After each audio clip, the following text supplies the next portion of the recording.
Bonjour à tous, j'espère que vous allez bien. Bon, alors aujourd'hui les amis, j'arrive les bras chargés. J'ai du croustillant sur Eric Nolot, j'ai du croustillant sur Marion Maréchal, mais j'ai même du croustillant sur notre président Emmanuel Macronus en personne. En fait, c'est très simple. Cette vidéo contient tellement de moments croustillants qu'on pourrait la confondre avec un paquet de chips. Alors vous savez ce qu'il vous reste à faire. On like, on partage, on commente pour la force. Et on y va directement les amis avec Eric Nolot qui nous offre une séquence lunaire. Cet homme n'a pas froid aux yeux. Vous allez voir, il va nous mentir mais il va le faire dans le plus grand des calmes. On enchaîne avec un petit peu d'amour, parce qu'on adore ça, cher Eric. Elle s'appelle Véronica. Je vais pas donner le nom de famille parce que c'est trop compliqué. Nencheva. Voilà. Elle est Nencheva, bulgare, ça. Absolument. Et elle est très très jolie. Eric, pas de petite différence d'âge. 10 ans. 10 ans. 10 ans. Ça vous paraît excessif? Non, ça va. 10 ans, c'est bien. Vous l'avez rencontrée très jeune, parce que je crois qu'elle était même pas...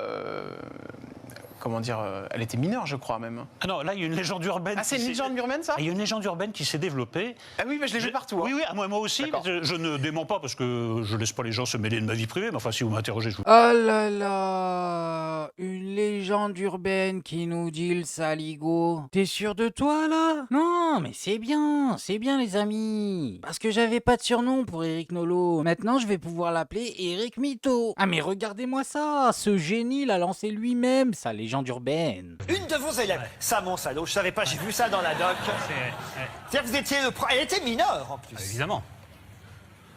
Bah, maintenant, il y a 22 ans de mariage. J'espère qu'il y a prescription. Oui, d'accord, mais enfin, quand même, oui. ça vous a causé des problèmes là-bas, en Bulgarie? C'est pas très bien vu. Oui. C'était pas très bien vu, voilà. Mais bon, là, ça y est. Enfin, elle là. était mineure, elle avait pas 10 ans, hein, qu'on se rassure. Non.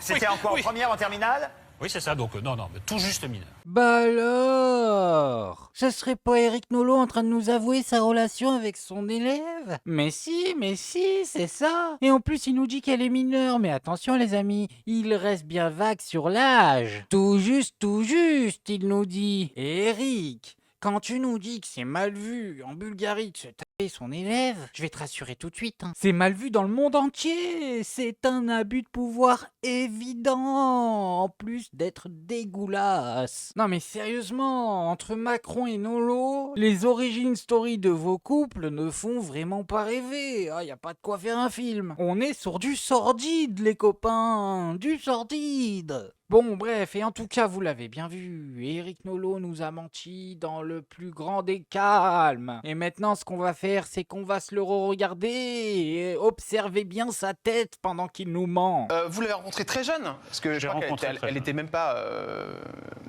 comment dire, elle était mineure, je crois même. Ah non, là, il y a une légende urbaine. Ah, c'est une légende urbaine, ça? Il y a une légende urbaine qui s'est développée. Ah oui, mais je l'ai vu partout. Hein. Oui, moi aussi. Mais je ne dément pas parce que je... Ah là là, mais regardez-moi ça, la tête de l'homme surpris. Ah mais il le fait bien, pour l'avoir comme ça, il faut le travailler, le talent. Et c'est ça sa force à Eric Nolot les amis, à Eric Mito. Il est peut-être mauvais dans tout ce qu'il fait, mais qu'est-ce qui ment bien. Oh là là, qu'est-ce qui ment bien. Bon, alors maintenant les amis, on va passer à Marion Maréchal. Et elle ne ment pas. Non, elle ne ment pas. Ou en tout cas, elle ne fait pas exprès. C'est juste qu'elle dit n'importe quoi. Non mais c'est fou. C'est bien beau de faire le tour des plateaux, mais au bout d'un moment...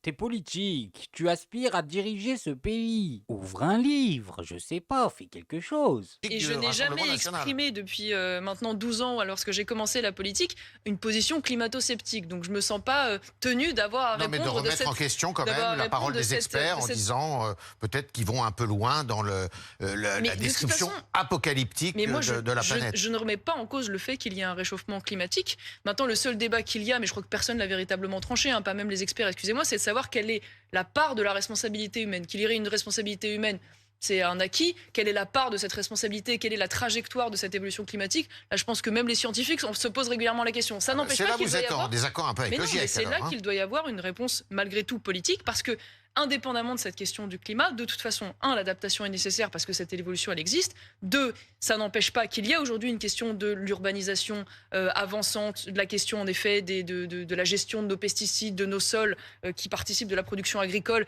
et de la préservation de la biodiversité et des espèces. Tout ça, c'est des sujets qui relèvent pour moi, y compris de combats identitaire, parce que l'identité, c'est aussi un patrimoine naturel, pas seulement culturel. Mais elle a réussi à nous ramener ça sur le terrain de l'identitaire, c'est pas possible. Tu la laisses parler 5 minutes de plus, elle te parle de l'Algérie. Marion, concentre-toi, on est en train de parler du réchauffement climatique. Bon, et alors les amis, si vous aviez bien écouté ce qu'elle dit n'importe quoi. Ah mais son niveau sur le sujet est équivalent à un pilier de barre pris aléatoirement dans n'importe quel PMU de ce pays. C'est-à-dire le niveau 0, mes amis. Quand elle nous dit qu'on ne sait pas si c'est l'homme qui provoque l'accélération du réchauffement climatique, voilà que cette information ne fait pas consensus dans le monde scientifique. Mais qu'est-ce que tu me racontes là, Marion? C'est 97 voire 98% du monde scientifique qui est d'accord pour le dire. Alors moi je veux bien que vous ayez un avis, y a pas de souci.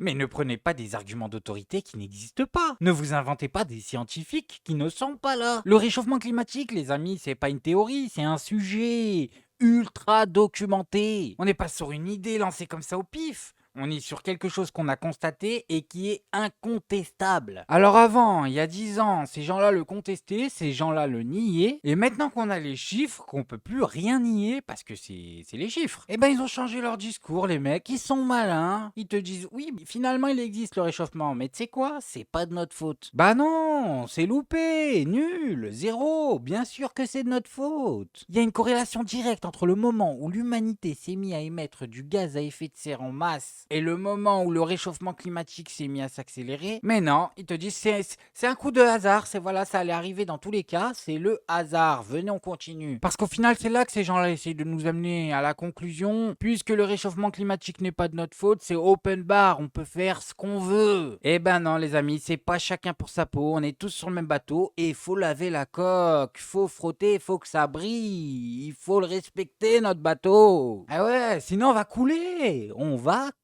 Bon, bref, en tout cas, Marion, tu n'as peut-être pas menti comme Eric, mais sache une chose, ce que tu viens de faire, c'est tout aussi une honte. Et c'est même encore plus grave, c'est de la désinformation. Il y a des gens qui vont la croire, il y a des gens qui vont prendre ces paroles comme argument. Bon, alors maintenant, on va parler de l'histoire avec Emmanuel Macronus. Eh oui, mais le petit Macron, il est pas bien, tout le monde lui a tourné le dos. Faut dire qu'à force de retourner sa veste, il lui reste plus beaucoup d'alliés. En gros, je vous explique, vous n'êtes pas sans savoir que Bibi Netanyahou a fait une interview avec Laurence Ferrari. La fameuse interview du paillasson. Ah, je vous la montre même pas. C'est bon, c'est pas des interviews ça. C'est une pub, c'est de la propagande. Et je sais pas ce que c'est, mais c'est pas une interview. L'autre il vient, c'est le patron. Même Emmanuel Macron le reçoit pas comme ça. Bon bref, dans cette interview, Bibi nous dit qu'en fait, tout ceci n'est qu'une guerre pour défendre la civilisation. Voilà, comme d'habitude, il nous ressort le discours qu'ils sont en première ligne. Et là, je sais pas ce qu'il lui a pris à Macron. À mon avis, il a du mal vivre le fait qu'on reçoive mieux Bibi que lui sur les télés de son pays. Mais Vlachipa qui nous prend le micro et il nous sort ça. On parle beaucoup ces derniers jours de guerre de civilisation ou de civilisation qu'il faut défendre.